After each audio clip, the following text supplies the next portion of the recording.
হাজার হাজার মানুষ তার এই জানাজায় অংশগ্রহণ করছে। খুব দুঃখজনক, মানে বলার কিছু ভাষা নাই বলার মতন। একটা সেবার কাজ ছিল, কিন্তু মানুষের মন জয় করিয়াছে। বিভিন্ন মেডিকেলে একজনের ফোন করলে হেলোর সাথে উঠি যাদের গান নিয়ে আসতেন, এই জন্য এতটুকু মানুষের সমাগম ওনার জন্য।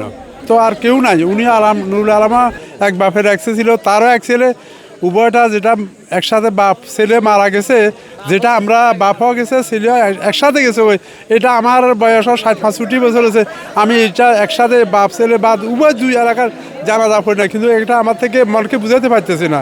তবে আমরা দোয়া করি আল্লাহ ছেলে এবং ওনার বাপকে বাগনি জামাইকে নাতিকে জান্নাতবাসী করক।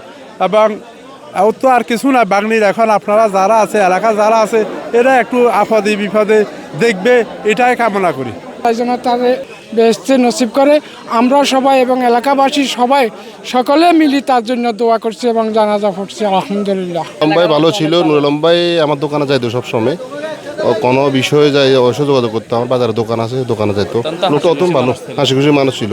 আর অন্তত মানুষকে এমনি জিজ্ঞাসাবাদ করতো সবসময়, মানে যাওয়ার পথে মানুষ পড়লে জিজ্ঞাইতো যে কী অবস্থা, এমনিও জিজ্ঞাইতো, ভালো হতি জিজ্ঞাইতো। মোটামুটি লোকটা ভালো।